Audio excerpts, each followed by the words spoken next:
За сайн байцгаана уу? Өнөөдөр та бүхэндээ математикийн эсэлтийн ерхий шалгалтын 2025 оны хувилбарын А хувилбараас эхлэн бодож үзүүлье.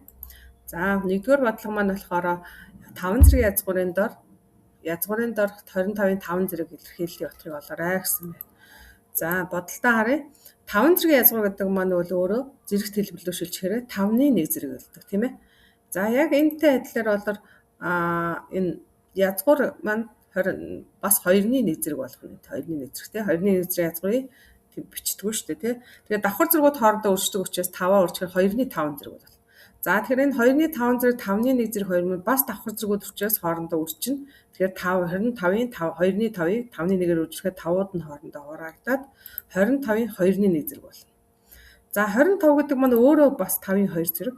Тэгэхээр энэ хоёр манд бас давхар зэргүүд учраас хоорондоо үржигдээд хураагдаад 5-ын 1 зэрэг буюу 5 гэсэн хариу гарч. Тэгэхээр манай зөв хариу маань B хариу байх нэ. За 2-р бодлого харъя. Синус 1140-ийн илэрхийллийн утга болоорой гэж. Тэгэхээр синус косинус маань бол үндсэн үе нь бол 360 градус бүтэн тойрог өртөйдөг тий. Тэгэхээр энэ 1140 гэдэг маань 360-ыг 3 удаа үржүүлээ 1080 тэрэн дээр 60 градус тэмцэнтэй яах нь тэмцүү. Тэгэхээр үндсэн үе маань 360 юм чинь 3 удаа яах нь тойрж байгаа гэсэн үг шүү. Тэгэхээр чинь синус 60-тайгаа ямар гэсэн үг тэмцүү бол таа. За синус 60 маань язгуур дор 2-ыг 3-ыг хуваах нь 2 буюу манай А хариу зөв байх нэ. За 3-р бодлого маань. За энэ олонлогийн бүх элемент нь иррационал дэд олонтын олоо гэж байна. Иррационал гэдэг маань язгуураас гарахгүй чөлөөлөгдөхгүй тоог хэлж байгаа тий. За эндээс бол одоо манай тэг бол манай иррационал тоо биш бүхэлдээ мөн 7-ны 12 бол бутархай тоо язгуур дор 25 гэдэг маань бол нөгөө 5 гарч учраас энэ иррационал тоо биш. Тэгэхээр эдгээр орсон хариунууд манай хариу биш бол таах нь. Тэгэхээр эндээс язгуур дор 25-д орсон учраас А хариу маань яах нь биш. Харин энэ 7-ны 12-оос маш Б хариу биш. С хариу маань 7-ны 12-оос манай хариу биш. Е хариу маань бас нөгөө 7-ны 12-оос биш. Тэгэхээр манай хариу D байх нь. За энд мөн адил 100-ны яах нь 12 маань бол үе тодорхой учраас бас манай иррационал тоо яах вэ биш. Тэгэхээр манай иррационал тоо маань язгуур дор 5 P 7 зэрэг язгуур дор 3 байсан байх нэ. За 4-р бодлого харъя. Интеграл косинус 2x dx-ийн интегралыг бодоорой гэсэн байна. За тэгэхээр косинус 2x dx-ийн интегралыг бодохдоо косинусын интеграл маань бол синус байдаг. Харин косинусын арын илэрхийлэл маань 2x байна. Тэгэхээр энийг яах нь 2-т яах нь хувааж өгнө. Тэгэхээр 2-ны 1 чинь синус 2x нэмэх нь c буюу манай хариу маань B хариу байх нэ. За дараагийн 5-р бодлогыг авч үзье. Модуль дотор 5-аас асах нь 5x асах нь 3 нь модулаараа 7-оос яах нь бага байна. Тэгэхээр модуль руугаа багын тэмдэгт харсан байх юм бол нэмэх асах 2 7-гийн хооронд байдгаа 12 дугаар гэдэг үтсэн байгаа тийм эхний хэлж. За ингээ ийм тэнцгэд биш бодох маань ганц өсгчтэй байна тийм тэр өсгч маань ганц голдоо юм чи шууд зэрэг үлдээч. Шууд 3 тал дээр зэрэг 3-ыг нэмчих. Тэгэх юм бол 10-аас хасах 4-ийн хооронд болчих. Мөн 3 талын 5 туваач. Тэгвэл хасах 5-ны 4-өөс x нь 2-оос бага гэсэн ийм хариу. Тэгэхээр манай А маань бол хасах 5-ны 4, Б маань бол яах нь 2 байх нь. Энэ хоёрын хооронд нэмээрээ гэсэн байна. За нэмье. За тэгэхээр 2 гэдэг маань 5-ны 10 буюу ижил хувир маань 5 болцсон байна. Тэгээ шууд хооронд нэмэх 5-ны 6 буюу 1 үхэл 5-ны 1. Тэгэхээр манай зөв хариу маань B хариу зөв байх нэ. За 6-р бодлого харъя. Өгөгдлийн дээд квартилыг олоорой гэж. За ингээд тоолоод үзье. 1 2 3 4 5 7 8 9 10 10 байх шүү тий. За тийм байна. 10 тоогоо их багаас нь их рүү яах нь иргэнлээд бичнэ. За бага 4-ийг нь байх нь их 4 их 5 маань энэ байх нь. За дээд доод квартил гэдэг маань яг талан хуваагаад эхлээ медиан олно. Тэгэхээр медиан маань бол энэ 4 5 2 яах нь гол байх нь тий. Тэгэхээр 1-ээс 4 хүртэл маань доод квартил дагуулгаж байгаа хэсэг 5-аас 12 маань дээд квартил дагуулгаж байгаа хэсэг. За энэ хоёрыг салгаад биччихвэл доод квартил дагуулгаж байгаа хэсгийн яг голд нь яах нь 3 байна. 3 дахь элемент байна. Энэ бол доод квартил. Харин дээд квартил дагуулгаж байгаа хэсгийн эхний 5 тоо маань яг голд нь яах нь 9 байна. Энэ маань бол дээд квартил. Тэгэхээр дээд квартил маань яах нь е байх нэ. Зөв хариу маань 9 байх. За 7 дугаар бодлого харъя. За Y санамсгийн хувьсгчийн магадлалын тархалтын томьёо нэг өгсөн байна. За Y нь бол тэг 1 2 3-ыг орлуулах нь. За магадлалын хөнгөс маань энэ байна тий. Тэгвэл 2-ыг олоорой гэж 2 дээрх утгах юм. За тэгэхээр магадлалын тархалтын өсөлтөд эрхлэн өчүүл Y маань 1 2 3 тэг 1 2 3 дээр К-га орлуулъя. Одоо Y нь тэг үед 2 дээр T-ийг нэмээд К орж 2К. Дараачих нь 1-ийг орлуулъя 3К. 2-ыг орлуулъя 4К. 3-ыг орлуулъя 5К болох. За эдгээр магадлалуудын нийлбэр маань хэдтэй тэнцүү байх нь? Нэгтэй тэнцүү болж байна. За эндээс 2 дээр 3-ыг нөхөр 5, 5 дээр 4, 4 дээр 5 дээр 9-ийг нэмлээ.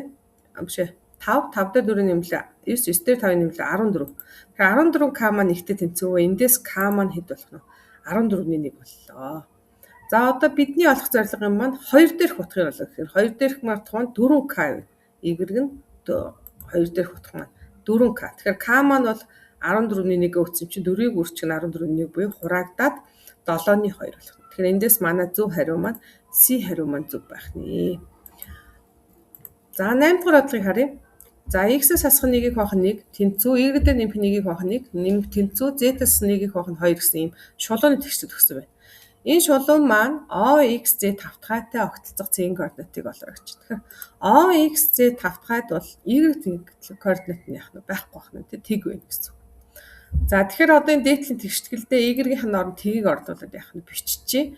За тэгвэл юу болох вэ гэвэл X-с хасах 1-ийг хуваах 1 нь энд нэгтэй тэнцүү гарчиж байна. Эхний тохиолдолд. За эндээс X-с 1 маань 1, 1-ийг хасах 1-ийг хойш оруулах юм X тэнцүү 2 болчихлоо.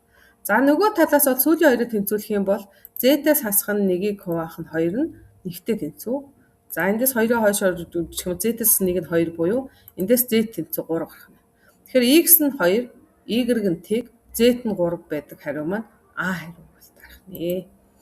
За дараагийн бодлого аваад 9 дугаар бодлогоорой. 2 оны бодлого руу орж байна. За энэ илэрхийллийн утгыг олж хариултаа стандарт хэлбэрт бичээрэй гэж. За стандарт хэлбэр маань хэрхэн байдаг вэ гэх юм бол 1-ээс 10-аас 1-ээс их 10-аас бага тоонуудыг 10-ын зэрэг төр үрдсэн хэлбэртэй байдаг тий.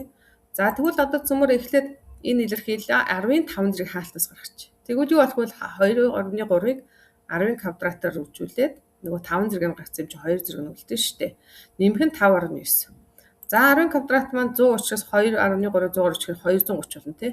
Тэрэн дээр 5.9-ийг нэмбэл 10-ын 5 зэргийг үржих нь 235.9 боллоо. Тэгэхээр энэ маань нөгөө 9-оос доош орохын тулд 10-аас доош орохын тулд энэ таслалын оронгоо урьдчилан 2 ахиулах хэрэгтэй. Тэгэхээр 10-ын хасах 2 зэрэгт болох нь тий.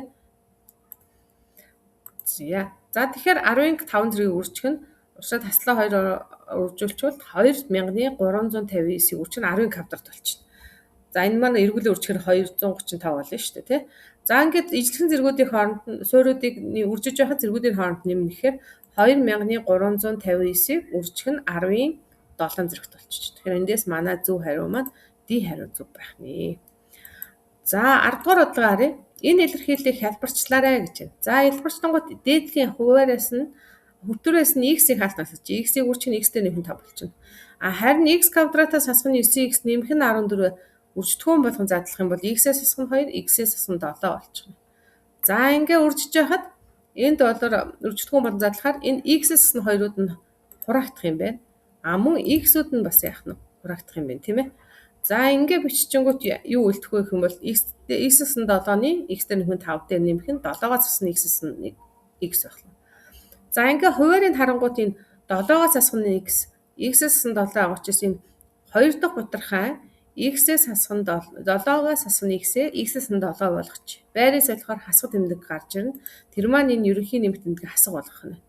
За ингээ ижил хуваартай болгоцсон юм чинь шууд хасангууд X-үүд нь хоорондоо устангууд X-ээс нь 7-ны 5 маань хариу буюу манай хариу маань А хариу маань биш Б хариу маань яах нь зөв хариу маань болох юм тий. За 11 дугаар бодлого харъя. Дифференциал тэгшгийг бодоорой гэсэн байна. За энэ дифференциал тэгшиг маань хувьсгажин ялгадах дифференциал тэгшиг байна тийм ээ. За ингээ үзэх юм бол энэ dx маань хойшоор үржигдээд x дээр нэмэх нь 2 маань уршаа ороод пропорцаар үржүүлчих. Тэгэхээр юу болох вэ? Хаалтаа нэгээд x дээр нэмэх нь 2d гэрэг нь x dx-тэй яах нь тэнцүү. За үүнийхээ хоёр талаас интеграл авъя. За интеграл авахдаа энэ y дээр нэмэх нь 2 гэж биччихье. Дифференциалын ойдлолд тоог нэмж асч өгч болно. Ягаад гэвэл дифференциал гэдэг нь уламжлал буюу y дээр нэмэх нь 2-ын уламжлал маань 1 шүү дээ. Тэгэхээр нөлөө үзүүлэхгүй y-ийн уламжлал маань 1. Тэгэхээр эндээс юу гэж бол дифференциалын ойдлол маань y дээр нэмэх нь 2, интегралын ойх илэрхийлэл маань y дээр нэмэх нь 2 байгаа юм чинь. Эндээд нөгөө зэргийн уламжлал шууд авчиж болно тий. Зэрэг дээр нэг нэмээд гарсан зэрэгт нь 2. Тэгэхээр нэг дээр нэмэх нь 2, y дээр нэмэх нь 2-ийн квадратын бохоо нь 2. Тэнцүү x-ийн маань dx-гээ адилхан байгаа чинь зэргийн уламжлал аваад бас x квадратыг хуваах нь 2 нэмэх нь c болчихлоо. За үүнийхээ хоёр талыг 2-оор үржүүлчихье. Тэгэхээр y дээр нэмэх нь 2-ийн квадрат тэнцүү x квадрат дээр нэмэх нь 2c гэж хүүхдүүд бичээд байдаг. Энэ c гэдэг маань нөгөө тогтмол тоонууд агаарсаа хэдэж үйж болно. Тэр тогтмол тоог 2-оор үржихэд бас л тогтмол тоо гарах учраас зүгээр c гэчье. C маань яг тэд гэсэн тогтмол тоо биш. Нөгөө зүгээр тогтмол тоонуудын багцыг тэмдэглэж байгаа шүү дээ. Тэгэхээр энэ 2-оор үржсэнд c зүгээр байсан c-гэрээ байх юм. Тэгэхээр манай эндээс хариу маань бол харвас а хариу маань гарч байна. За 12 дугаар бодлогыг харъя. E комплекс тооны хувьд E-гийн 2025 зэрэгээс хасах E-гийн 2022 зэрэглийг хэлбэрчлээрэй гэж. За бодолтой. E-гийн квадрат маань бол хасах нэг зэрэг гэж цөмөр яах нь үтсэн байгаа тий. Тэгвэл хасах E-гийн квадрат маань бас хасах нэг гарна. Яагаад гэвэл E-гийн квадрат маань өөрөө хасах нэг, дахиад хасах нэгийн квадрат нэмэх нэг болчих. Тэгэхээр хасах нэгийг нэмэх нэгээр үчгээр хасах нэг болдог. За тэгвэл хасах E-гийн 2022 зэргийг цөмөрөө хасах E-гийн квадратыг үржих нь хасах E квадратын 1011 зэрэг гээд давхар зэрэг болгоо өччих бол. Тэгэхээр манай хасах E квадрат маань дээдлийн 9-оор бол яах нь хасах нэгийн болно. Хасах нэгийн 1011 зэрэг гэдэг маань хасах тэмдэгтэй тооны цондгоо зэрэг чинь хасах гардаг. Тэгэхээр хасах 1 гарах нэ. За одоо E-гийн 2025 зэргийг харъя. E-гийн 2025 зэрэг чинь E-гийн 2024 зэргийг үржих нь E гэсэн үг тий. Нэг зэрэг нь гаднаа үлдчих. Тэрийг 2024-ийн 2-ыг үржих нь 1012 гэж бичиж байна. Тэгэхээр E квадратын 1012 зэргийг үржих нь E болчихлоо. За эндээс E квадрат маань өөр хасах нэг гэдгээ орлуулъя. Тэгэхээр хасах нэгийн 1012 зэрэгдийг үржих нь E болчихно. Тэгэхээр хасах тэмдэгтэй тооны тэгс зэрэг маань нэмэх болдог. Тэгэхээр E болчихно энэ маань E.